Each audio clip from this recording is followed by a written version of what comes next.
All right, today we're going to be covering a small IDA scripting tool that I've been working on for some time. It brings together a lot of pieces.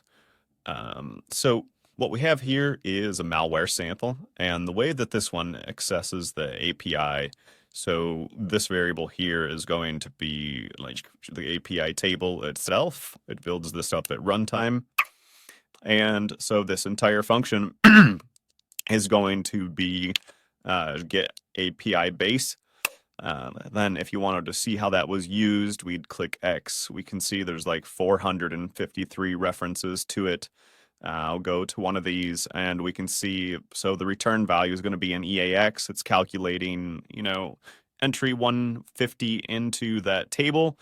And that's going to be the actual API value, the address in memory, and then it's going to call that. So this is how it accesses all the Windows API, which leaves us with essentially an unreadable disassembly. We need some more information if we want to discern where anything is in this file and what it's doing. So I've already gone through and in Ali debug, I've extracted, I went to that address and this is from the dump window. Long view as address, so it dereferenced like address value, the actual value that's at it, and then the lookup of if that represents anything. So what we need to do is combine these two bits of information. So we're going to need some kind of scripting language to do it, and in this sample, what we're demoing is the IDA jscript interface. So we'll go to Edit, Plugins. With the IDA Server plugin, it's a small plugin that's an interprocess communication stub, sits in IDA, and it allows you to control it from external applications, which is what this IDA JScript is. So you may have seen this before. What's new in this version is we've swapped out the JavaScript control from the Microsoft script engine, which is basically just allows it'll execute, but there's no real control over the execution.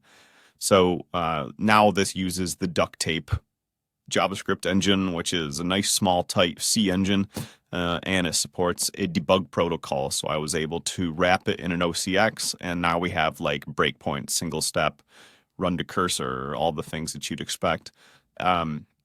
So we're going to open up, okay, I'll do a couple little things. So it uses Centinela for the syntax highlighting. That's another open source project. It has like brace matching. It has like all the syntax highlighting stuff that you would expect.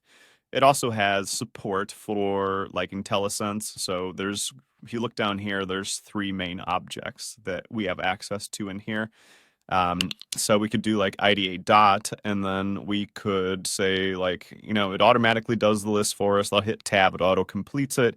I open a parentheses, and it will show me a tooltip of how to use this function. So I don't really have to document the API much beyond this because, you can see what it does, and then you can see how to call it. So you can code very quickly, and you can kind of just figure it out on the fly. And it's pretty simple. You have access to like clipboards. You have access to reading and writing files. You have access to a lot of the IDA API and you have full debug support. So we're going to like open up a JavaScript file here. And so in this scenario, what we're going to do is we're going to open up our API table file that I just showed you. We're going to split it and then parse it. So we're going to just basically extract the actual API name and save it back into the table at the offset.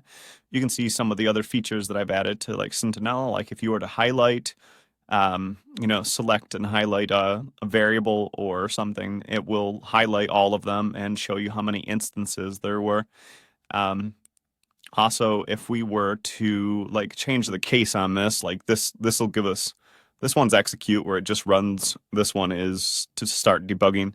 So I'll just execute it. It gives me an error like line 13, not callable, and it's because the case got messed up. So I'll just hit like control space. It'll automatically correct it for me. And so if there's only like one, in that case, there's only one, it'll auto complete it for you or case correct it.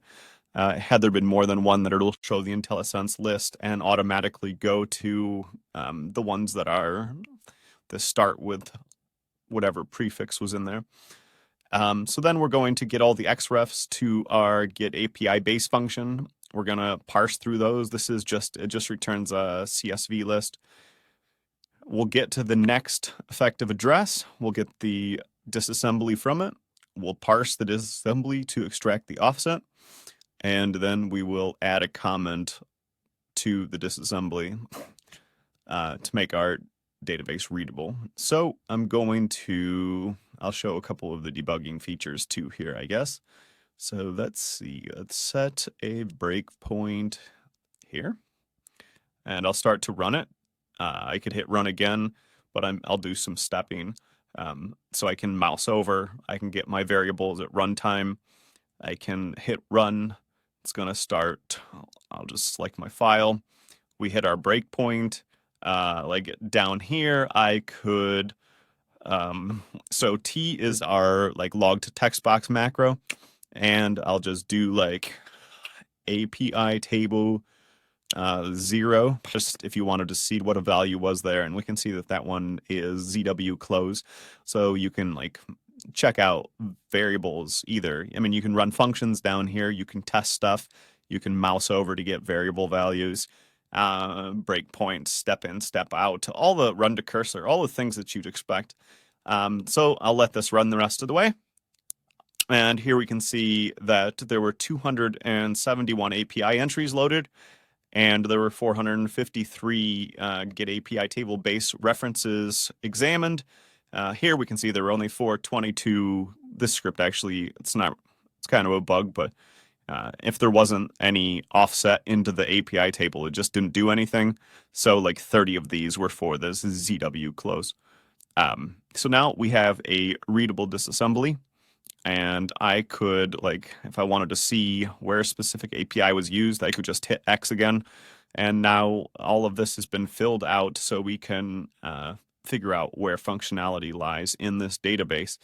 So something like this, you really need to use a scripting language for, and this is, yet another one, except this one supports like full debugger support and stuff like that. And again, this runs out of process, so the development of this is pretty easy. There's just a small little plugin running in here. Also, you can see I have two different IDE windows open, and this one automatically connected to the sample2.fix because that was the last one that was open. But you can connect to it. It recognized that as the last one open.